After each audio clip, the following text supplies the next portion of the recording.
ರಾಜ್ಯದಲ್ಲಿ ಎಸ್ಐಆರ್ ನಡೀತಾ ಇದೆ. Special intensive revision.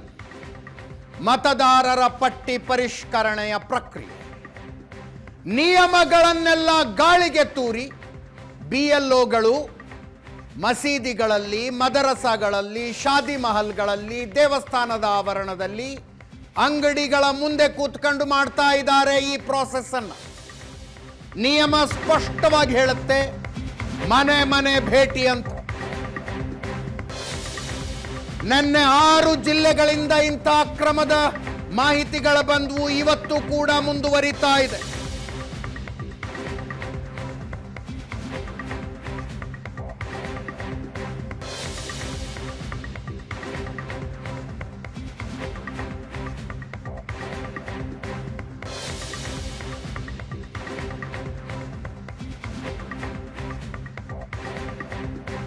ಬಿಜೆಪಿ ಜೆಡಿಎಸ್ನ ಏಜೆಂಟರ ವಿರೋಧಕ್ಕೂ ಮಣಿಯದೆ, ಚುನಾವಣಾ ಆಯೋಗದ ಸೂಚನೆಗಳಿಗೆ ಕಿಮ್ಮತ್ತು ಕೊಡದೆ, ಎಲ್ಲಂದ್ರಲ್ಲಿ ಸಾಮೂಹಿಕ ಎಸ್ಐಆರ್ನ ಪ್ರಕ್ರಿಯೆ ನಡೀತಾ ಇದ್ದಾವೆ.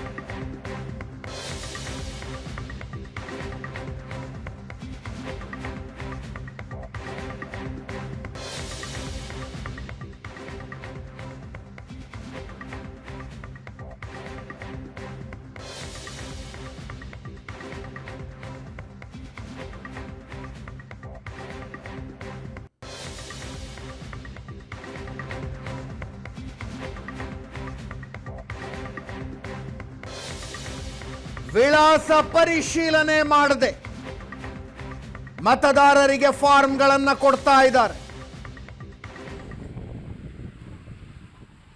ಇವತ್ತಿನ ಮಾಹಿತಿಗಳನ್ನ ನೋಡ್ತಾ ಇದ್ದೀರಿ. ಬೆಂಗಳೂರು, ದಾವಣಗೆರೆ, ಶಿವಮೊಗ್ಗ, ಯಾದಗಿರಿ,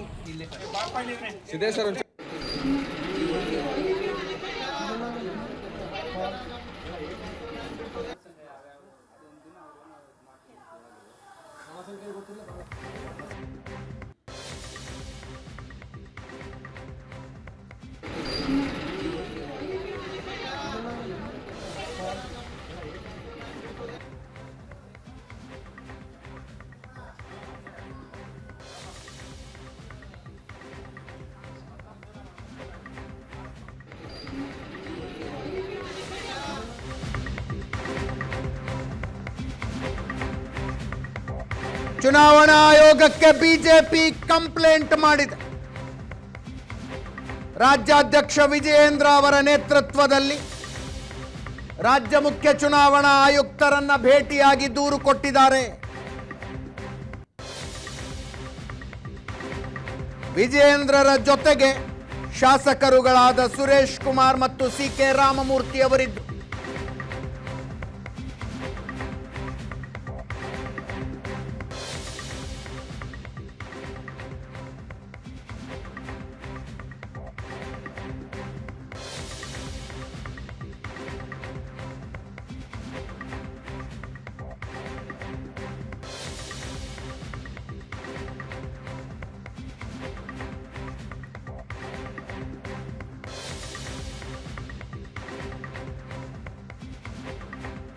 ಈ ಪ್ರಕ್ರಿಯೆಯನ್ನ ಆಡಳಿತ ಪಕ್ಷ ದುರುಪಯೋಗ ಪಡಿಸಿಕೊಳ್ತಾ ಇದೆ. ತಪ್ಪುಗಳಾಗಿರುವಲ್ಲಿ ಮತ್ತೆ ಎಸ್ಐಆರ್ ಮಾಡಬೇಕು ಅಂತ ವಿಜಯೇಂದ್ರರ ಹೇಳಿಕೆ ಕೊಟ್ಟರು.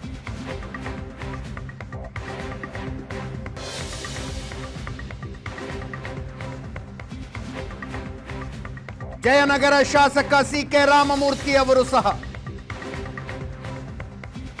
ತಮ್ಮ ಕ್ಷೇತ್ರದ 43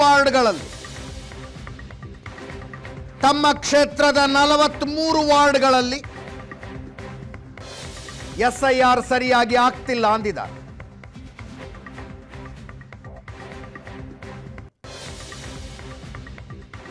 ಬಿಎಲ್ಒ ಬ್ಲಾಕ್ ಲೆವೆಲ್ ಆಫೀಸರ್ಸ್ ಮೇಲೆ ಒತ್ತಡವನ್ನು ಹೇರ್ತಾ ಇದ್ದಾರೆ, ಅವರನ್ನ ದುರ್ಬಳಕೆ ಮಾಡಿಕೊಳ್ತಾ ಇದ್ದಾರೆ. ಅಂದ್ರೆ ಸಂಪೂರ್ಣವಾಗಿ ಒಂದು ಅವ್ಯವಸ್ಥೆ ಅನ್ನೋದು ರಾಜ್ಯ ಸರ್ಕಾರದ ಕುಮ್ಮಕ್ನಿಂದನೇ ಆಗ್ತಾ ಇರುವಂತದ್ದು. ಅಧಿಕಾರಿಗಳ ಮೇಲೆ ಒತ್ತಡವೂ ಕೂಡ ಹೇರ್ತಾ ಇದ್ದಾರೆ. ಇವತ್ತು ಕಾಂಗ್ರೆಸ್ ಪಕ್ಷದ ಶಾಸಕರುಗಳು ಎಲ್ಲೆಲ್ಲಿ ಈ ರೀತಿ ಎಡವಟ್ಟುಗಳು ಆಗಿದ್ದಾವೆ ಅಲ್ಲಿ ಮತ್ತೆ ಪ್ರಾರಂಭ ಮಾಡಬೇಕಾಗ್ತದೆ SIR ಅನ್ನ.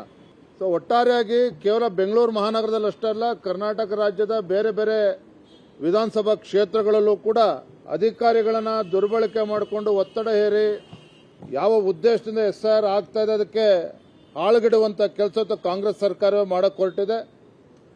ಇದನ್ನ ತತ್ಕ್ಷಣ ಸರಿಪಡಿಸಬೇಕು, ಚುನಾವಣಾ ಆಯೋಗ ಮಧ್ಯಸ್ಥಿಕೆ ವಹಿಸಬೇಕು ಅನ್ನುವ ಒತ್ತಾಯವನ್ನ ನಾವಿವತ್ತು ಮಾಡಿದ್ದೇವೆ.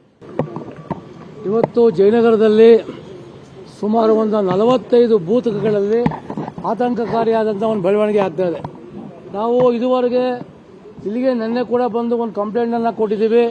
ಚೀಫ್ ಕಮಿಷನರ್ ಕೂಡ ನಾವು ಮಹೇಶ್ವರಿ ಕಂಪ್ಲೇಂಟ್ ಕೊಟ್ಟಿದ್ದೀವಿ. ಮತ್ತು GBA ಬೆಂಗಳೂರು ಸೌತ್ ಕಮಿಷನರ್ ಕೂಡ ಕಂಪ್ಲೇಂಟ್ ಕೊಟ್ಟರು ಕೂಡ ಏನು ಪ್ರಯೋಜನ ಆಗ್ತಿಲ್ಲ. BLOಗಳೇ ಈ ಪಾಂಪ್ಲೆಟ್ ಅಂತ ಇದ್ದಾರೆ. ಎನಿಮಿನೇಷನ್ ಫಾರಮ್ನ ಒಂದು ಡೂಪ್ಲಿಕೇಟ್ ಮಾಡಿ ಅದರಲ್ಲಿ ಒಬ್ಬ ಕಾಂಗ್ರೆಸ್ ಲೀಡ್ರು ಫೋಟೋ ಹಾಕ್ಬಿಟ್ಟು ಅದನ್ನು ಮನೆ ಮನೆಗೆ ಹಂಚುವಂಥ ಕೆಲಸ ಇದೆ. ಏನು ಮಾಡ್ತಿದ್ದಾರೆ? ಯಾವುದೂ ಮಾಡ್ತಿಲ್ಲ. ಆದರೂ ಸಂಬಂಧಪಟ್ಟ ಅಧಿಕಾರಿ ಮೇಲೆ ಕಂಪ್ಲೇಂಟ್ ಕೊಡಬೇಕು ಅಂತ ಮಾಡಿ ಚೀಫ್ ಕಮಿಷನರ್ ಆಕ್ಷನ್ ತಗೋಬೇಕು ಅಂತ ನಾನು ಅಮಾನತು ಮಾಡಬೇಕು ಅವರ ಅಂತ ನಾನು ಇದುವರೆಗೆ ಕಂಪ್ಲೇಂಟ್ ಕೊಟ್ಟಿದ್ದೆ ಸರ್. ಅನೇಕ ಬಿಜೆಪಿ ನಾಯಕರುಗಳದ್ದು ಇದೆ ಆಕ್ರೋಶ.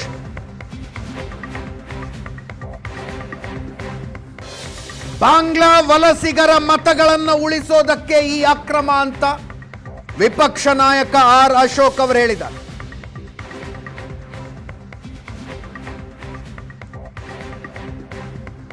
ನಿಯಮ ಮೀರಿ ಮತ ಪರಿಷ್ಕರಣೆ ಮಾಡಲಾಗ್ತಾ ಇದೆ ಅಂತ ಕೇಂದ್ರ ಸಚಿವ ಪ್ರಹ್ಲಾದ್ ಜೋಶಿ ಅವರು ಹೇಳಿದರು.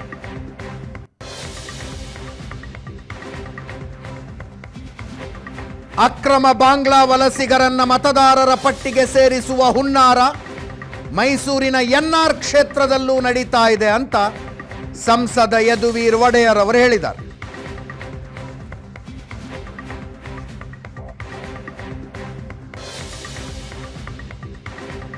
ಮುಖ್ಯ ಚುನಾವಣಾ ಅಧಿಕಾರಿಗಳಿಗೆ ಕರ್ನಾಟಕ ರಾಜ್ಯ ಮತ್ತು ಕೇಂದ್ರಕ್ಕೆ ಪತ್ರವನ್ನು ಬರೆದಿದ್ದೀನಿ. ಮತ್ತೆ ಎಲ್ಲ ಮಸೀದಿಗಳ ಮುಂದೆ ಟೆಂಟ್ಗಳು ಹಾಕ್ಬಿಟ್ಟು ಅಲ್ಲೇ ಫಾರಮ್ಗಳನ್ನು ಕೊಡ್ತಾ ಇದ್ದಾರೆ.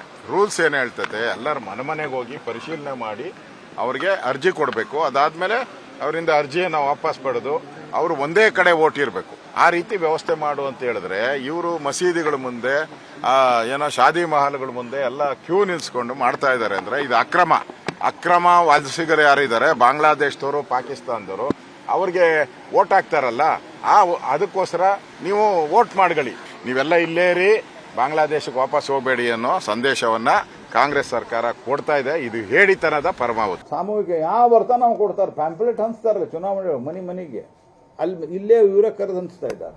ನಾವು ಕಂಪ್ಲೇಂಟ್ ಕೊಟ್ಟಿವಿ, ಅರವಿಂದ್ ಬೆಲ್ಲದವ್ರು ಕಂಪ್ಲೇಂಟ್ ಕೊಟ್ಟರು, ಮಸೀದಿ ಒಳಗೆ ಅನೌನ್ಸ್ಮೆಂಟ್ ಮಾಡ್ತಾ ಇದ್ದಾರೆ, ಇಂಥಲ್ಲಿ ಹೋಗಿ ಎಲ್ಲ SIR ಮಾಡಿಸುವರೆ ಅಂತ. ಇದು SIR ರೀತಿ ಅಲ್ಲ, ಇದೆ ಪ್ರಕ್ರಿಯೆ ಸಾಮೂಹಿಕ ನಕಲ್ ಅಂತ ಹೇಳ್ತಾರಲ್ಲ, ಹಂಗೆ ನಡೆಯೋದಿಲ್ಲ. ಗೋಪಾಲ್ ಕಲ್ಲೂರ್ ಅನ್ನೋರು ತಕರಾರು ಇರ್ತಾರ, SIR ದಲ್ಲಿ ಪ್ರಕ್ರಿಯೆ ಸರಿ ನಡೀತಾ ಇಲ್ಲ. ಈಗ ಸನ್ಮಾನ್ಯ DC ಅವರು, ಕಮಿಷನರು ನಮ್ದು ಎನ್ಯುಮರೇಷನ್ ಮಾಡಲಿಕ್ಕೆ ಬಂದಿದ್ರು. ನಾನು ಅವರಿಗೆ ಎಲ್ಲ ಮಾಹಿತಿಯನ್ನು ಇದನ್ನು ಕೊಟ್ಟಿದ್ದೇನೆ. ಕಡ್ಡಾಯವಾಗಿ ಮನೆಗೆ ಹೋಗಿ ಡೋರ್ ಟು ಡೋರ್ ಹೋಗಿ ಒಂದು ಫಿಸಿಕಲ್ ವೆರಿಫಿಕೇಶನ್ ಆಗಬೇಕಾಗಿರ್ತಕ್ಕಂಥದ್ದು ತಮ್ಮೆಲ್ಲರಿಗೂ ತಿಳಿದಿರ್ತಕ್ಕಂಥ ಸಂಗತಿ.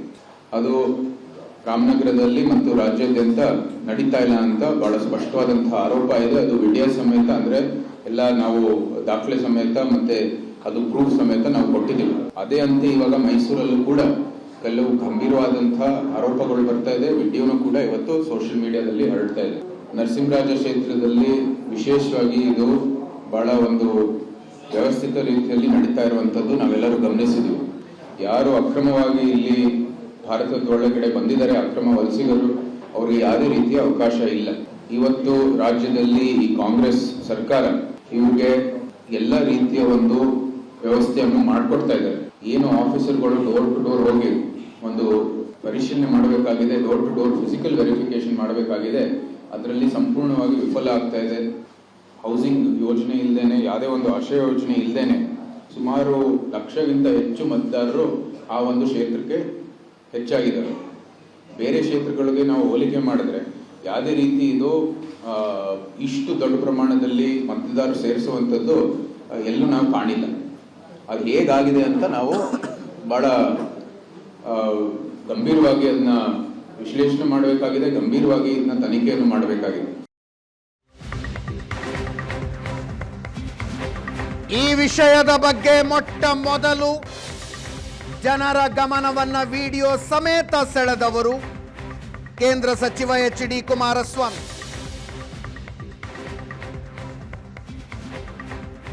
ಕರ್ನಾಟಕದಲ್ಲಿ ಮತಪಟ್ಟಿ ಪರಿಷ್ಕರಣೆಗೆ ಯಾವುದೇ ಅರ್ಥ ಇಲ್ಲ, ಇಲ್ಲಿ ತನಕ ಆಗಿರುವ SIR ಪ್ರಕ್ರಿಯೆ ರದ್ದಾಗಬೇಕು ಅಂದ್ರು HDK. ಕೇಂದ್ರ ಚುನಾವಣಾ ಆಯುಕ್ತರನ್ನು ಭೇಟಿಯಾಗಿ ಮನವಿ ಮಾಡ್ತಾರಂತೆ.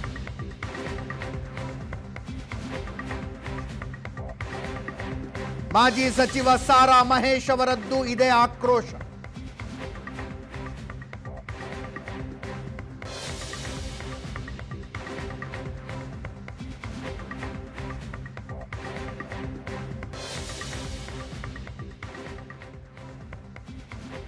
ಯುವ ಕರ್ನಾಟಕದಲ್ಲಿ ನಡೀತಾ ಇರತಕ್ಕಂಥ ಮತದಾರರ ಪರಿಷ್ಕರಣೆ ಏನಿದೆ ಇದರಲ್ಲಿ ಯಾವುದೇ ರೀತಿ ಅರ್ಥ ಇಲ್ಲ. ಈಗಾಗಲೇ ಇಲ್ಲಿಯ ರಾಜ್ಯದ ಚುನಾವಣಾ ಆಯುಕ್ತರು ಹೇಳ್ತಕ್ಕಂಥದ್ದು ಕೇಂದ್ರದ ಚುನಾವಣಾ ಆಯುಕ್ತರಿಗೆ ಕಳಿಸಿದ್ದೇವೆ, ಅಲ್ಲಿಂದ ಏನು ಡೈರೆಕ್ಷನ್ ಕೊಡ್ತಾರೆ ಅದರ ಮೇಲೆ ಕ್ರಮ ತೆಗೆದುಕೊಳ್ಳಿಕ್ಕೆ ನಾವು ಪ್ರಯತ್ನ ಪಡ್ತೀನಿ ಅಂತ ಹೇಳಿದ್ದಾರೆ. ಈ SIR ವಿಷಯದಲ್ಲಿ ಆದಿ ಬೀದಿಲಿ ನಡೆಸ್ತಾ ಇದ್ದಾರೆ. ಈ ಸರ್ಕಾರಕ್ಕೆ ಏನಾದ್ರೂ ಗೌರವ ಮಾನ ಮರ್ಯಾದೆ ಇದ್ದರೆ ಇವು ಸರ್ಕಾರದ ಅಧಿಕಾರಿಗಳೇ ಹೋಗಿರೋದಲ್ಲಿ. ಒಂದು ಕಡೆ ಈಗ ಆಗಿರತಕ್ಕಂಥ ಪ್ರಕ್ರಿಯೆಯನ್ನು ಸಂಪೂರ್ಣವಾಗಿ ರದ್ದುಗೊಳಿಸಬೇಕು ಅಂತಕ್ಕಂಥದ್ದು ನಮ್ಮ ಒಂದು ಆಗ್ರಹ ಇದೆ. ಈ SIRನ ಮಾಡ್ತಾ ಇರ್ತಕ್ಕಂಥ ನೌಕರರು ಅರಿವಿದೆಯೋ ಅರಿವಿಲ್ವೋ ಗೊತ್ತಿಲ್ಲ, ಫಾರಮ್ಗಳನ್ನ ಸಾಮಾನ್ಯ ಕಾರ್ಯಕರ್ತರ ಕೈಲಿ ಕೊಟ್ಬಿಟ್ರು. 50 ರೂಪಾಯಿ ಒಂದು ಫಿಲಪ್ ಮಾಡಿ ಕೊಟ್ಟರೆ ಯಾರ ಕೈಲೂ ಕೂಡ ಕೊಡೋ ಹಾಗಿಲ್ಲ. ಅವರೇ ಜವಾಬ್ದಾರಿಯುತವಾಗಿ ಫಿಲಪ್ ಮಾಡಬೇಕು, ಅಥವಾ ಪಾಪ ಅವ್ರಿಗೆ ಗೊತ್ತಿರಲ್ಲ, ಬೇರೆಯವ್ರನ್ನ ಕೇಳಿ ಮಾಡಬೇಕು. ನಿನ್ನೆ ಜಿಲ್ಲಾಧಿಕಾರಿಗಳ ಗಮನಕ್ಕೆ ಈಗಾಗಲೇ ತಂದಿದೆ. ಕೂಡಲೇ ನಾನು ಕೂಡ ಮಾತನಾಡಿದ್ದೇನೆ. ಒಂದೇ ಕಡೆ ಅವ್ರ ಮನೆಗಳಿಗೆ ಹೋಗದೆ ಚೌಲ್ಟ್ರಿಗಳಲ್ಲಿ, ಸಮುದಾಯ ಭವನಗಳಲ್ಲಿ ಫಿಲಪ್ ಮಾಡುವಂಥದ್ದು ಆಗ್ತಾ ಇದೆ. ಅದಕ್ಕಿಂತ ಯಾವೊಬ್ಬ ಸರ್ಕಾರಿ ನೌಕರ ಮಾಡಬೇಕೋ ಆ ಕೆಲಸವನ್ನು ಒಬ್ಬರ ಅಪ್ಲಿಕೇಶನ್ನ ತುಂಬಲಿಕ್ಕೆ 50 ರೂಪಾಯಿ ಕೊಟ್ಬಿಡೋದು. ಪಾಪ ಅವ್ರು ನಿಂತು ಎಲ್ಲನೂ ಅಪ್ಡೇಟ್ ಮಾಡಿದ್ರೆ ಏನು ಈ SIR ಅಂತೇಳಿ ಚುನಾವಣಾ ಆಯೋಗ ಮಾಡಿದೆ ಅದು ಊರ್ಜಿತ ಆಗುತ್ತಾ? ಕೂಡಲೇ ಇದ್ರ ಬಗ್ಗೆ ಎಚ್ಚೆತ್ಕೊಂಡು ಸರಿಪಡಿಸುವಂಥ ಕೆಲಸ ಆಗಬೇಕು. ಈಗ ಇದಾದ ನಂತರ, ಪರಿಷ್ಕರಣೆ ಆದ ನಂತರ ಮತದಾರರ ಪಟ್ಟಿ ಬರುತ್ತೆ. ಅದು ಎರಡೆರಡು ಕಡೆ ಇದ್ದರೆ ಅಥವಾ ಸತ್ತಿರ್ತಕ್ಕಂಥವ್ರನ್ನ ಮತ್ತೆ ಫಿಲಪ್ ಮಾಡಿ ಕೊಡುವಂಥದ್ದಾದರೆ, ಅಥವಾ ಎಲ್ಲೋ ಒಂದು ಕಡೆ ಕೂತ್ಕೊಂಡು ಯಾರೋ ಭರ್ತಿ ಮಾಡುವಂಥದ್ದಾದರೆ ಇದು ಸರಿಯಾದಂಥ ಕ್ರಮ ಅಲ್ಲ. ಕೂಡಲೇ ಜಿಲ್ಲೆಯಲ್ಲಿ ಇದ್ರ ಬಗ್ಗೆ ಜಿಲ್ಲಾ ಚುನಾವಣಾಧಿಕಾರಿಗಳು ಕ್ರಮವನ್ನು ತೆಗೆದುಕೋಬೇಕು. ನನ್ನ ಇಬ್ಬರು ಸಹೋದ್ಯೋಗಿಗಳು ಪೊಲಿಟಿಕಲ್ ಎಡಿಟರ್ ಪ್ರಶಾಂತ್ ನಾತು ಹಾಗೂ ಪೊಲಿಟಿಕಲ್ ಬ್ಯೂರೋ ಚೀಫ್ ಆನಂದ ಬೈದನಮನೆ ಇಬ್ಬರು ಕೂಡ ನೇರ ಸಂಪರ್ಕದಲ್ಲಿದ್ದಾರೆ. ಪ್ರಶಾಂತ, SIR ಪ್ರಕ್ರಿಯೆ ಅಂದರೆ ಮತದಾರರ ಪಟ್ಟಿಯನ್ನು ಪರಿಶುದ್ಧಗೊಳಿಸುವುದು, ಇದು ಎಲೆಕ್ಷನ್ ಕಮಿಷನ್ನಿಗೆ ಸೀಮಿತವಾದ ವ್ಯಾಖ್ಯಾನ ಅನ್ನಿಸ್ತಾ ಇದೆ. ರಾಜಕೀಯ ಪಕ್ಷಗಳ ಪಾಲಿಗೆ ತಮ್ಮ ತಮ್ಮ ಮತದಾರರನ್ನು ಉಳಿಸಿಕೊಳ್ಳುವುದು ಮತ್ತು ಸಾಧ್ಯವಾದಷ್ಟು ಹೆಚ್ಚಿಗೆ ಸೇರಿಸುವುದು ಅನ್ನೋ ಹಾಗಾಗಿದೆ.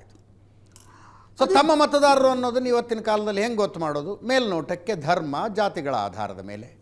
ನೆನ್ನೆಯಿಂದ ಬರ್ತಾ ಇರುವ ವಿಡಿಯೋಗಳನ್ನು ನೋಡ್ತಾ ಇದ್ದೀವಿ. ಮುಸ್ಲಿಂ ಮತದಾರರು ಸಾಲಿಡ್ ಆಗಿ ನಮಗೆ ಓಟ್ ಹಾಕ್ತಾರೆ, ಅವರ ಹೆಸರುಗಳು ಇರುವಂತೆ ನೋಡಿಕೊಳ್ಳಬೇಕು ಅಂತ ಕಾಂಗ್ರೆಸ್ನವರು ನಿರ್ಧಾರ ಮಾಡ್ದಂಗಿದೆ. ಅದೇ ನೋಡಿ, ಯಾರ ಕೈಯಲ್ಲಿ ಸರ್ಕಾರ ಇದೆಯೋ, ಯಾರ ಕೈಯಲ್ಲಿ ಆಡಳಿತ ಇದೆಯೋ ಅವರು ದುರುಪಯೋಗ ಪಡಿಸ್ಕೊಳ್ತಕ್ಕಂಥದ್ದು ಸರ್ವೇ ಸಾಮಾನ್ಯವಾಗಿರ್ತಕ್ಕಂಥ ಸಂಗತಿ.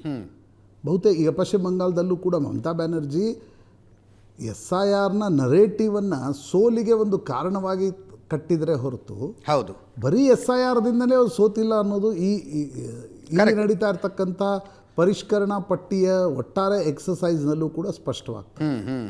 ಹೀಗಾಗಿ ಇದರ ಮೇಲುಸ್ತುವಾರಿಯ ಹೊಣೆಯನ್ನು ಚುನಾವಣಾ ಆಯೋಗ ಹೊರಬೇಕಾಗತ್ತೆ.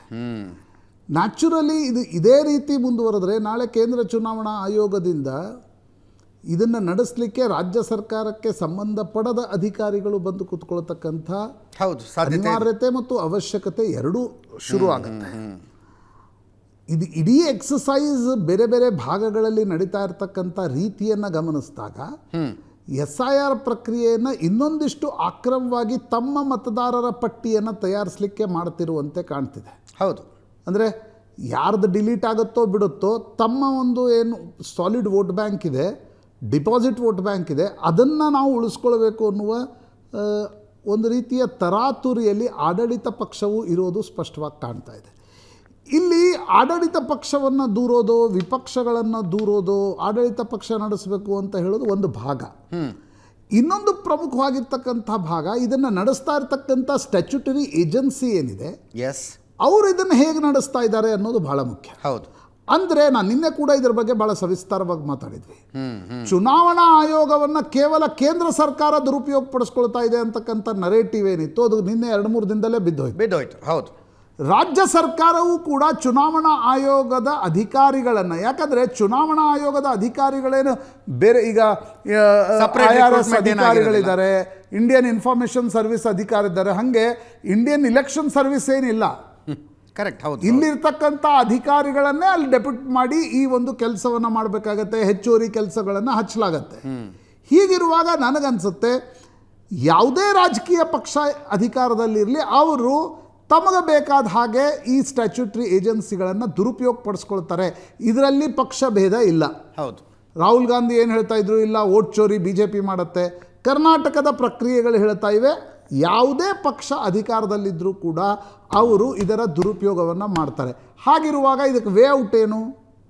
ಚುನಾವಣಾ ಆಯೋಗ ರಾಜ್ಯದ್ದಿರಲಿ ಕೇಂದ್ರದ್ದಿರಲಿ, ಕೇಂದ್ರದ ಚುನಾವಣಾ ಆಯೋಗ ಇದಕ್ಕೆ ಒಂದು ಸ್ಟ್ಯಾಂಡರ್ಡ್ ಆಪರೇಷನ್ ಪ್ರೊಸೀಜರ್.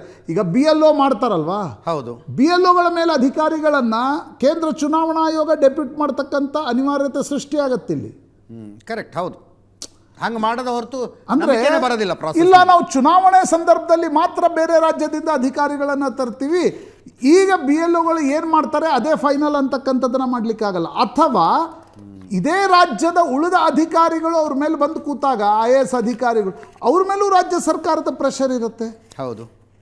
ಹೀಗಿರುವ ಇದಕ್ಕೊಂದು ವೇಔಟ್ ಏನು ಅಂತಂದರೆ ಚೆಕ್ ಆ್ಯಂಡ್ ಬ್ಯಾಲೆನ್ಸ್. BLO ರಾಜ್ಯ ಸರ್ಕಾರದವರು ಇರ್ತಾರೆ, ಕೇಂದ್ರ ಚುನಾವಣಾ ಆಯೋಗದಿಂದ 1 ತಿಂಗಳ ಕಾಲ ಎಲ್ಲಿಂದಲೋ ಅಧಿಕಾರಿಗಳನ್ನು ಡೆಪ್ಯೂಟ್ ಮಾಡುವ ಅನಿವಾರ್ಯತೆ ಸೃಷ್ಟಿಯಾಗತ್ತೆ ಅನ್ನೋದು ಈ ಘಟನೆಗಳನ್ನು ನೋಡಿದಾಗ ಮೇಲ್ನೋಟಕ್ಕೆ ಅನಿಸುತ್ತೆ. ಮತ್ತು ಇಡೀ ಒಂದು ಕೇಂದ್ರ ಚುನಾವಣಾ ಆಯೋಗದ ಅಧೀನದಲ್ಲಿ SIR ಪ್ರಕ್ರಿಯೆ BJPಯ ಪರವಾಗಿ ನಡೆಯುತ್ತೆ ಅಂತಕ್ಕಂಥದ್ದೇನಿತ್ತು, ಅದು ಕಾಂಗ್ರೆಸ್ ಪರವಾಗಿಯೂ ನಡೀಬಹುದು ಅನ್ನೋದನ್ನು ಕರ್ನಾಟಕ ತೋರಿಸ್ಕೊಟ್ಟಿದೆ. ಹೀಗಾಗಿ SIRನ ಆರೋಪ ಪ್ರತ್ಯಾರೋಪಗಳನ್ನು ಅದೇ ಕಾಂಟೆಕ್ಸ್ಟಲ್ಲಿ ಇನ್ನು ಮುಂದೆ ನೋಡಬೇಕಾಗತ್ತೆ. ಕರೆಕ್ಟ್. ಅಜಿತ್. ಆನಂದ್ ನನ್ನ ಧ್ವನಿ ಕೇಳಿಸ್ತಿದ್ಯಾ? ಎಸ್. ಇಷ್ಟು ದಿವಸ ಆರೋಪಗಳ ಸರಮಾಲೆಯನ್ನು ಮಾಡ್ತಾ ಬಂದಂಥ ಕಾಂಗ್ರೆಸ್ಸು ಈಗ ಉತ್ತರಿಸಬೇಕಾದ ಸ್ಥಿತಿಗೆ ಬಂದು ನಿಂತಿದೆ.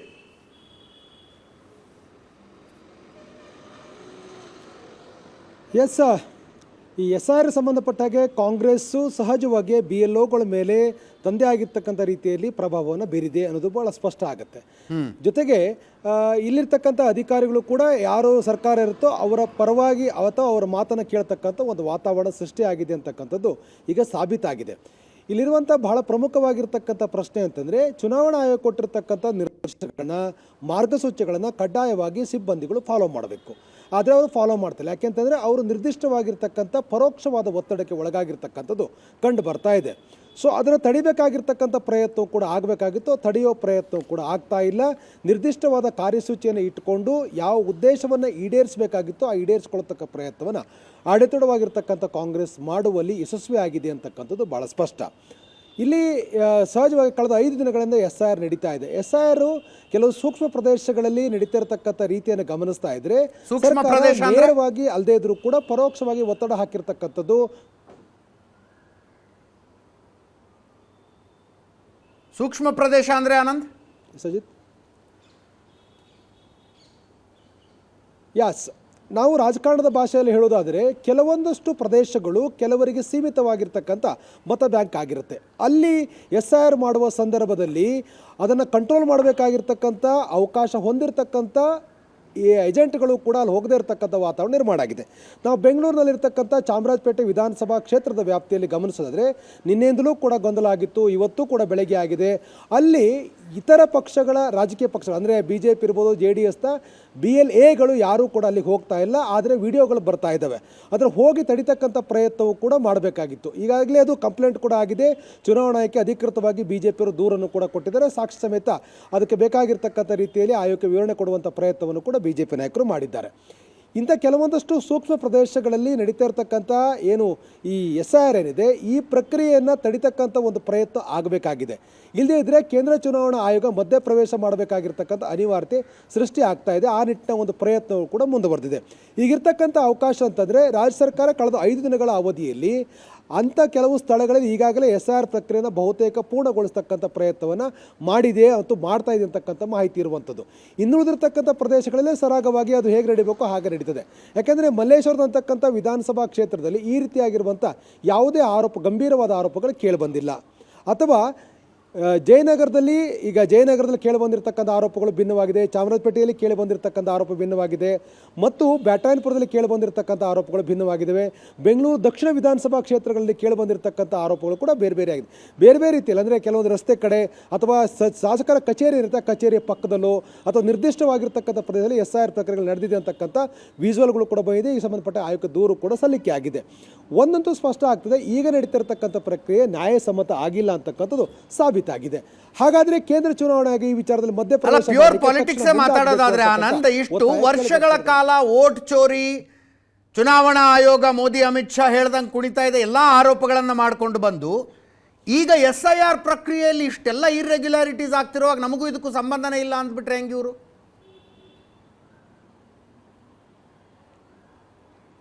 ಎಸ್, ಸಹಜವಾಗಿ ಆಡಳಿತ ಇರತಕ್ಕಂಥ ಪಕ್ಷದ ಒತ್ತಡ ಇರ್ತಕ್ಕಂಥ ಬಹುತೇಕ ಇಲ್ಲಿ ಸ್ಪಷ್ಟ ಆಗ್ತದೆ. ಹೀಗಿರುವಾಗ ಆಡಳಿತ ಪಕ್ಷದ ಮೇಲೆ ಆರೋಪ ಮಾಡಿದಾಗ ನಮಗೂ ಇದಕ್ಕೂ ಸಂಬಂಧ ಇಲ್ಲ ಅಂತಕ್ಕಂಥ ಮಾತನ್ನು ಹೇಳುವ ಪ್ರಯತ್ನ ಮತ್ತು ಅವರು ಜಾರಿಕೊಳ್ತಕ್ಕಂಥ ಪ್ರಯತ್ನವನ್ನು ಮಾಡಿದೆ. ಯಾಕೆ ಇರ್ತಕ್ಕಂಥ ಅವಕಾಶ ಅದೊಂದೇ. ಯಾಕಂದರೆ ಕೇಂದ್ರ ಚುನಾವಣಾ ಆಯೋಗದ ಅಡಿಯಲ್ಲಿ ಬರ್ತಕ್ಕಂಥ ರಾಜ್ಯದ ಮುಖ್ಯ ಚುನಾವಣಾಧಿಕಾರಿ ಕಚೇರಿ ತನ್ನದೇ ಆಗಿರ್ತಕ್ಕಂಥ ಒಂದು ಮಾರ್ಗಸೂಚಿಯ ಪ್ರಕಾರ ಕೆಲಸ ಮಾಡಲಿಕ್ಕೆ ಸಿಬ್ಬಂದಿಗಳ ನೇಮಕ ಮಾಡಿಕೊಡಬೇಕು ಅಂತ ರಾಜ್ಯ ಸರ್ಕಾರ ಪ್ರಸ್ತಾಪ ಸಲ್ಲಿಸಿತು. ರಾಜ್ಯ ಸರ್ಕಾರ ಸಿಬ್ಬಂದಿಗಳನ್ನು ಅವ್ರು ನೇಮಕ ಮಾಡಿಕೊಟ್ಟಿದೆ. ಆ ಒಂದು ಸಿಬ್ಬಂದಿಗಳಿಂದ ಕೆಲಸ ಮಾಡಬೇಕಾಗಿರ್ತಕ್ಕ ಕೆಲಸವನ್ನು ಆಯೋಗ ಮಾಡಬೇಕು ಅಂತಕ್ಕಂಥದ್ದು ಸರ್ಕಾರದ ವಾದ. ಇಲ್ಲಿ ನಮ್ದು ಯಾವುದೇ ರೀತಿಯ ಪಾತ್ರ ಇಲ್ಲ, ಯಾವುದೇ ರೀತಿಯ ಒತ್ತಡ ಇಲ್ಲ ಅಂತಕ್ಕಂಥ ಮಾತನ್ನು ಮುಖ್ಯಮಂತ್ರಿ ಸಹಿತ ಎಲ್ಲ ಸಚಿವರು ಕೂಡ ಹೇಳ್ತಾ ಇದ್ದಾರೆ. ಆದರೆ ಅವ್ರ ಹೇಳಿಕೆಗೂ ಇರ್ತಕ್ಕಂಥ ವಾಸ್ತವ ಸನ್ನಿವೇಶಕ್ಕೂ ವಿಭಿನ್ನವಾಗಿರ್ತಕ್ಕಂಥ ವಾತಾವರಣ ಇರುವಂಥದ್ದು. ಇಲ್ಲಿ ಗಮನಿಸಬೇಕಾಗಿರ್ತಕ್ಕಂಥದ್ದು ಕೇಂದ್ರ ಚುನಾವಣಾ ಆಯೋಗ ತಕ್ಷಣ ಮಧ್ಯಪ್ರವೇಶ ಮಾಡಬೇಕಾಗಿರ್ತಕ್ಕಂಥ ಅನಿವಾರ್ಯತೆ ಇದೆ. ಯಾಕೆಂದರೆ ರಾಜ್ಯದಲ್ಲಿರ್ತಕ್ಕಂಥ ಅಂದರೆ ಕೇಂದ್ರ ಸರ್ಕಾರ ಅಂದ ತಕ್ಷಣ ಕೇಂದ್ರದಿಂದ ಏನೋ ದೆಹಲಿಯಿಂದ ಅಥವಾ ಇತರ ರಾಜ್ಯಗಳಿಂದ ಏಕಾಏಕಿ ಸಿಬ್ಬಂದಿಗಳನ್ನು ತಂದು ಹಾಕಲಿಕ್ಕೆ ಆಗೋದಿಲ್ಲ. ಇಲ್ಲಿರ್ತಕ್ಕಂಥ ಅಂದರೆ ಕರ್ನಾಟಕದಲ್ಲಿರ್ತಕ್ಕಂಥ ಕೇಂದ್ರ ಸರ್ಕಾರದ ಸ್ವಾಮ್ಯದ ಇಲಾಖೆಗಳ ಅಧಿಕಾರಿಗಳನ್ನು ಬಳಕೆ ಮಾಡಿಕೊಂಡು ಮೇಲುಸ್ತುವಾರಿ ಮಾಡ್ತಕ್ಕಂಥ ಒಂದು ಅವಕಾಶವೂ ಕೂಡ ರಾಜ್ಯ ಚುನಾವಣಾ ಆಯೋಗಕ್ಕೆ ಇದೆ. ಹಾಗಾಗಿ ತಕ್ಷಣ ಆ ಒಂದು ಕ್ರಮವನ್ನು ಮಾಡಬೇಕಾಗಿರ್ತಕ್ಕಂಥ ಅನಿವಾರ್ಯತೆ ಇದೆ. ಇಲ್ಲದೇ ಇದ್ದರೆ ಈಗ ನಡೀತಿರ್ತಕ್ಕಂಥ ಪ್ರಕ್ರಿಯೆ ನ್ಯಾಯಸಮ್ಮತ ಅಲ್ಲ ಅಂತಕ್ಕಂಥದ್ದು ಮತ್ತು ಮುಂದಿನ 10 ದಿನಗಳ ಅವಧಿಯಲ್ಲಿ ಇವೆಲ್ಲವೂ ಕೂಡ ಯಾವ ಒಂದು ಉದ್ದೇಶ ಇತ್ತು ಆಡಳಿತಾರೂಢ ಪಕ್ಷಕ್ಕೆ ಅದನ್ನು ಮಾಡ್ತಕ್ಕಂಥಲ್ಲಿ ಬಹುತೇಕ ಯಶಸ್ವಿ ಆಗ್ತಾರೆ ಅಂತಕ್ಕಂಥ ಚರ್ಚೆಗಳೇ ಇರುವಂಥದ್ದು. ಈ ಕಾರಣಕ್ಕಾಗಿಯೇ ಕುಮಾರಸ್ವಾಮಿ ಕೇಂದ್ರ ಚುನಾವಣಾ ಆಯೋಗನ ಸಂಪರ್ಕ ಮಾಡ್ತೇನೆ, ಕೇಂದ್ರ ಗೃಹ ಸಚಿವರನ್ನು ಕೂಡ ಭೇಟಿ ಮಾಡಿ ಮಾಹಿತಿಯನ್ನು ಕೊಡ್ತೇನೆ ಅಂತಕ್ಕಂಥ ಮಾತನ್ನು ಕೂಡ ಹೇಳ್ತಾ ಇದ್ದಾರೆ. ಅವರ ಹೇಳಿಕೆ ಬೆನ್ನಲ್ಲೇ BJP ನಾಯಕರು ಕೂಡ ರಾಜ್ಯ ಮುಖ್ಯ ಚುನಾವಣಾಧಿಕಾರಿಗಳನ್ನು ಕೂಡ ಭೇಟಿ ಮಾಡಿದರೆ ಅವರು ಕೂಡ ಮನವಿ ಕೊಟ್ಟಿದ್ದಾರೆ. ಬೇರೆ ಬೇರೆ ಭಾಗದಲ್ಲಿ ನಡೆದಿರ್ತಕ್ಕಂಥ ಎಲ್ಲ ವಿದ್ಯಮಾನದ ವಿವರ ಸಹಿತ ಅಂದರೆ ವಿಜುವಲ್ ಸಹಿತ ಅವರು ದೂರನ್ನು ಕೂಡ ಕೊಟ್ಟಿದ್ದಾರೆ. ಮತ್ತು ಈ ಸಂಬಂಧಪಟ್ಟ ತಕ್ಷಣ ಕೇಂದ್ರ ಚುನಾವಣಾ ಆಯೋಗ ಮಧ್ಯಪ್ರವೇಶ ಮಾಡಬೇಕು ಅಂತಕ್ಕಂಥ ಒತ್ತಾಯವನ್ನು ಕೂಡ BJP ಸಹಿತ ಮಾಡಿದೆ. ಹಾಗಾಗಿ ಕೇಂದ್ರ ಚುನಾವಣಾ ಆಯೋಗ ಯಾವ ರೀತಿಯಲ್ಲಿ ಸ್ಪಂದಿಸುತ್ತೆ, ಎಷ್ಟು ದಿನ ಆಗಬಹುದು, ತಕ್ಷಣಕ್ಕೆ ಸ್ಪಂದಿಸುತ್ತೋ ಅಥವಾ ಬೇರೆ ರೀತಿ ಇದುವರೆಗೆ ಆಗಿರ್ತಕ್ಕಂಥ ಪ್ರಕ್ರಿಯೆಯನ್ನು ರದ್ದು ಮಾಡಿ ಹೊಸದಾಗಿ ಮಾಡ್ತಕ್ಕಂಥ ಸಾಧ್ಯತೆಗಳಿದೆಯಾ, ಕೇಂದ್ರದ ಅಧಿಕಾರಿಗಳ ನಿಯೋಜನೆ ಮಾಡ್ತಕ್ಕಂಥ ಅವಕಾಶಗಳಿದೆಯಾ, ಅದಕ್ಕೆ ಆ ಒಂದು ಪ್ರಕ್ರಿಯೆ ಮಾಡಬೇಕಾದ್ರೂ ಕೆಲವು ಪ್ರೆಷರ್ಗಳು ಮಾಡಬೇಕಾಗತ್ತೆ. ಇಲ್ಲಿರ್ತಕ್ಕಂಥ ರಾಜಕೀಯ ಪಕ್ಷಗಳ ಜೊತೆ ಸಮಾಲೋಚನೆ ಮಾಡಿದ ಬಳಿಕವೇ ಅದಾಗಬೇಕು. ಅಲ್ಲಿಗೆ 2 ಡೇಸ್ ಆಗುತ್ತೆ. ಸೊ ಹಾಗಾಗಿ ಆ ಒಂದು ಪ್ರಕ್ರಿಯೆ ಮಾಡೋ ನಿಟ್ಟಲ್ಲಿ ಕೇಂದ್ರ ಚುನಾವಣಾ ಆಯೋಗ ಎಷ್ಟರ ಮಟ್ಟಿಗೆ ತೀಕ್ಷ್ಣವಾಗಿ ತಕ್ಷಣದಲ್ಲಿ ಪ್ರತಿಕ್ರಿಯೆ ನೀಡುತ್ತೆ ಮತ್ತು ಸ್ಪಂದಿಸುತ್ತೆ ಅಂತಕ್ಕಂಥದ್ದನ್ನು ಕಾದು ನೋಡಬೇಕು. ಒಟ್ಟಲ್ಲಿ ಈಗ ನಡೀತಿರ್ತಕ್ಕಂಥ ಏನು ಪ್ರಕ್ರಿಯೆ ಇದೆ ನ್ಯಾಯಸಮ್ಮತವಾಗಿಲ್ಲ, ಎಲ್ಲೋ ಒಂದು ಕಡೆ ಪಕ್ಷಪಾತ ಧೋರಣೆ ಇರ್ತಕ್ಕಂಥದ್ದು. ಆಡಳಿತವಾಗಿರ್ತಕ್ಕಂಥ ಕಾಂಗ್ರೆಸ್ ಸರ್ಕಾರದ ಪರವಾಗಿ ನಿಲುವುಗಳನ್ನು BLOಗಳು ತೆಗೆದುಕೊಂಡಂತೆ ಕಾಣ್ತಾ ಇದೆ. ತಮಗೆ ವಹಿಸಿರ್ತಕ್ಕಂಥ ಜವಾಬ್ದಾರಿಯನ್ನು ಸಮರ್ಪಕವಾಗಿ ನಿರ್ವಹಣೆ ಮಾಡೋದಲ್ಲಿ ಅವರು ವಿಫಲ ಆಗಿರ್ತಕ್ಕಂಥದ್ದು ಬಹಳ ಸ್ಪಷ್ಟವಾಗಿ ಕಂಡು ಬರ್ತಾ ಇದೆ. ಅಜಿತ್, ಇಷ್ಟು ವರ್ಷಗಳ ನರೇಷನ್ ಬಿಲ್ಡಿಂಗ್ ಏನಿತ್ತಲ್ಲ ಕಾಂಗ್ರೆಸ್ದು, ಆ ನರೇಷನ್ ಬಿಲ್ಡಿಂಗಿಗೆ ಉಲ್ಟಾ ಹೊಡೆಯುತ್ತಿದ್ದು ಅಂತ ಅನ್ನುವ ಪರಿಕಲ್ಪನೆ ಕಾಂಗ್ರೆಸ್ ನಾಯಕರಿಗಿದೆಯಾ ಅಂತ ನನ್ನ ಪ್ರಶ್ನೆ. ಎಸ್, ನಾವೀಗಾಗಲೇ ಪ್ರಶಾಂತ್ ನಾಥ್ ಅವರು ಕೂಡ ಅದನ್ನು ಹೇಳಿದರು. ಅಂದರೆ SIR ಅಂದ ತಕ್ಷಣ ಅದರ ಹಿಂದಿರ್ತಕ್ಕಂಥ ವ್ಯಕ್ತಿಯೋ ಅಥವಾ ಶಕ್ತಿಯೋ ಅವ್ರು ಯಾವ ರೀತಿಯಾಗಿರ್ತಕ್ಕಂಥ ಪ್ರಭಾವಗಳನ್ನು ಬೀರಬಹುದು ಅಂತಕ್ಕಂಥ ಏನು ಚರ್ಚೆ ನಡೀತಿತ್ತು. ಓಟ್ ಚೋರಿ ಆಗ್ತಕ್ಕಂಥದ್ದು ಅಥವಾ ನಿರ್ದಿಷ್ಟವಾಗಿರ್ತಕ್ಕಂಥ ಸಮುದಾಯ ಮತ್ತು ಜನಾಂಗಕ್ಕೆ ಸೇರಿರ್ತಕ್ಕಂಥವ್ರ ಓಟ್ಗಳನ್ನೇ ಕಟ್ ಮಾಡಲಾಗ್ತದೆ ಅಂತಕ್ಕಂಥದ್ದು, ಸೂಕ್ತವಾದ ದಾಖಲೆ ಕೊಟ್ಟರು ಕೂಡ ಡಿಲೀಟ್ ಮಾಡ್ತಕ್ಕಂಥ ಅವಕಾಶಗಳನ್ನು ಇವರೆಲ್ಲರೂ ಕೂಡ ಮಾಡ್ತಾ ಇರುವಂಥ ಚರ್ಚೆಗಳಿತ್ತು. ಆದರೆ ಕರ್ನಾಟಕದಲ್ಲಿ ಈಗ ನಡೀತಿರ್ತಕ್ಕಂಥ ಒಂದು ವಿದ್ಯಮಾನವನ್ನು ಗಮನಿಸ್ತಾ ಇದ್ದರೆ ಆ ಏನು ನಿರ್ದಿಷ್ಟವಾಗಿರ್ತಕ್ಕಂಥ ಸಮುದಾಯಗಳು ತಮ್ಮ ಪರವಾಗಿರ್ತಕ್ಕಂಥ ವ್ಯಕ್ತಿಗಳ ಓಟ್ಗಳನ್ನು ಉಳಿಸ್ಕೊಳ್ಳಿಕ್ಕೆ ಅವ್ರನ್ನ ಕಡ್ಡಾಯವಾಗಿ ಮತದಾರ ಪಟ್ಟಿಯಲ್ಲಿ ಇರುವ ಹಾಗೆ ನೋಡ್ಕೊಳ್ತಕ್ಕಂಥ ಪ್ರಯತ್ನವನ್ನ ಕಾಂಗ್ರೆಸ್ ಮಾಡ್ತಾ ಇರ್ತಕ್ಕಂಥ ಬಹಳ ಸ್ಪಷ್ಟವಾಗಿ ಕಂಡು ಬರ್ತಾ ಇದೆ. ನಾನು Yes, ಈಗಾಗಲೇ ಹೇಳಿದೆ, ಪ್ರಶಾಂತ್- ಅದು ಪ್ರಶಾಂತ್ ಏನೋ add ಮಾಡ್ತಿದ್ದಾರೆ ಈಗ, ಒಂದು ಆಗ್ತಾ ನಿಮಿಷ. ಇಲ್ಲ. ನೋಡಿ, ಚಾಮರಾಜಪೇಟೆ SIR ಪ್ರಕ್ರಿಯೆ BJPಗೆ ಲಾಭ ಆಗತ್ತೆ ಅನ್ನುವ ನರೇಟಿವ್ ಬಿಲ್ಡ್ ಮಾಡಿದ್ದು ರಾಷ್ಟ್ರೀಯ ಕಾಂಗ್ರೆಸ್. ಓಕೆ, ಯಾಕೆಂದರೆ ರಾಷ್ಟ್ರೀಯ ಕಾಂಗ್ರೆಸ್ ಎಲ್ಲಿ ಬಹುತೇಕ ರಾಜ್ಯಗಳಲ್ಲಿ ಸೋಲನ್ನು ಅನುಭವಿಸುತ್ತೋ, ಮೊದಲು ಏನದು ನಮ್ಮ EVM ಟ್ಯಾಂಪ್ರಿಂಗ್ ಅಂತ ಒಂದು ಹೊಸ ನರೇಟಿವ್ ಬಿಲ್ಡ್ ಮಾಡ್ತು. ಅದಾದಮೇಲೆ ರಾಹುಲ್ ಗಾಂಧಿ ಅವ್ರಿಗೆ ಅನಿಸ್ತು ವೋಟ್ ಚೋರಿಯ ಒಂದು ನರೇಟಿವ್ ಬಿಲ್ಡ್ ಮಾಡಬೇಕು ಅಂತ ವೋಟ್ ಚೋರಿಗೆ ಬಂದರು. ಅದು ತುಂಬ ಈ ನರೇಟಿವ್ಗಳನ್ನು ಕೂಡ ಗೋಲ್ ಪೋಸ್ಟ್ ಚೇಂಜ್ ಮಾಡ್ತಾ ಇರಬೇಕಾಗತ್ತೆ. ಆಗ ಹುಟ್ಕೊಂಡಿದ್ದು SIR ಪ್ರಕ್ರಿಯೆ. ಅದನ್ನು ರಾಹುಲ್ ಗಾಂಧಿನೂ ಬಳಸಿದರು, ಮಮತಾ ಬ್ಯಾನರ್ಜಿನೂ ಬಳಸಿದರು, ತೇಜಸ್ವಿ ಯಾದವ್ ಕೂಡ ಬಳಸಿದರು. ಹೌದು. ಆದರೆ DK ಶಿವಕುಮಾರ್, ಇದೊಂದು ನನಗನ್ಸುತ್ತೆ DK ಶಿವಕುಮಾರ್ಗೂ ಈ ರಾಷ್ಟ್ರೀಯ ಕಾಂಗ್ರೆಸ್ಗೂ ಏನು ಭಿನ್ನತೆ ಇದೆ ಅಂದರೆ, DK ಶಿವಕುಮಾರ್ಗೆ ಒಂದು ವಿಷಯ ಸ್ಪಷ್ಟವಾಗಿ ಅರ್ಥ ಆಗಿದೆ, SIR ಮೇಲೆ ಗೂಬೆ ಕೂರಿಸಿದ್ರೆ ನನಗೆ ಯಾರೂ ಓಟ್ ಹಾಕಲ್ಲ. ಈಗ ರಾಹುಲ್ ಗಾಂಧಿ SIR ಮೇಲೆ ಗೂಬೆ ಕೂರಿಸ್ತಾ ಇದ್ರು, EVM ಮೇಲೆ ಗೂಬೆ ಕೂರಿಸ್ತಾ ಇದ್ರು, ವೋಟ್ ಚೋರಿ ಅಂತ ಗೂಬೆ ಕೂರಿಸ್ತಿದ್ರು. ಲಾಭ ಏನಾಯಿತು? ಕರೆಕ್ಟ್, ಏನಿಲ್ಲ. ನಿಮ್ಮ ಪಕ್ಷದಲ್ಲಿ ನಿಮ್ಮ ವಿರುದ್ಧ ಪ್ರಶ್ನೆ ಕೇಳೋರಿಗೆ ಕೇಳಬೇಡಿಯಪ್ಪ ಇದು EVM ಚೋರಿಯಿಂದ ನಾನು ಸೋತೆ ಅಂತ ಹೇಳಲಿಕ್ಕೆ ನಿಮಗೊಂದು ನೆಪ ದೊರೀತೆ ಹೊರತು ಆ ಇಡೀ ನರೇಟಿವ್ ಲಾಭ ಏನಾಯಿತು? ಏನೂ ಇಲ್ಲ. ಕೊನೆಗೆ ಪೊಲಿಟಿಕಲ್ ಪಾರ್ಟಿಗಳು ಯೋಚನೆ ಮಾಡೋದು ಯಾವುದೇ ಪ್ರಕ್ರಿಯೆ ಬರಲಿ ನನಗೆ ಲಾಭ ಆಗಬೇಕು, ನಾನು ಗೆಲ್ಲಬೇಕು ಅಂತ. ಹೌದು. ನಾನು ಆಗಲೇ ಅದಕ್ಕೆ ಹೇಳಿದೆ, ಆರೋಪ ಪ್ರತ್ಯಾರೋಪಗಳನ್ನು ಮಾಡ್ತಾ ಇರ್ಬೋದು. ಸ್ಟ್ಯಾಚ್ಯುಟರಿ ಏಜೆನ್ಸಿಯ ಕೆಲಸ ಏನು? ಸಂವಿಧಾನಾತ್ಮಕ ಸಂಸ್ಥೆಯ ಕೆಲಸ ಏನು? ಲಾಭ ನಷ್ಟದ ಲೆಕ್ಕಾಚಾರನ ರಾಜಕೀಯ ಪಕ್ಷಗಳು ಹಾಕ್ತವೆ. ನಿಮ್ಮ ಕೆಲಸ ಅದನ್ನು ಸುಗಮವಾಗಿ ನಡೆಸಬೇಕು ಅಂತಕ್ಕಂಥದ್ದು. ಈಗ ನನಗನ್ಸುತ್ತೆ ರಾಷ್ಟ್ರೀಯ ಕಾಂಗ್ರೆಸ್ ಈ ನರೇಟಿವನ್ನು ಬಿಲ್ಡ್ ಮಾಡುವ ಪ್ರಯತ್ನ ಮಾಡ್ತು. ಬಟ್ ರಾಜ್ಯ ಕಾಂಗ್ರೆಸ್ಗೆ ಅನಿಸ್ತಾ ಇದೆ ಈಗ ನಮ್ಮ ಬಳಿ ಅಧಿಕಾರ ಇದೆ, ಉಪಯೋಗನೋ ದುರುಪಯೋಗನೋ ಚುನಾವಣೆ ಗೆದ್ದರೆ ಮಾತ್ರ ಅದರ ಲಾಭ ಅಂತ. ಪ್ರಾಯಶಃ ಆ ಕೆಲಸವನ್ನು ರಾಜ್ಯದಲ್ಲಿ ಕಾಂಗ್ರೆಸ್ ಮಾಡ್ತಿದೆ ಅಂತ ಅನ್ಸುತ್ತೆ. ಎಸ್, ಬಂದೇ ಇರಿ, ಒಂದು ಸಣ್ಣ ಬ್ರೇಕ್ ಮುಗಿಸ್ಕೊಂಡು ವಾಪಸ್ ಬರ್ತೀನಿ.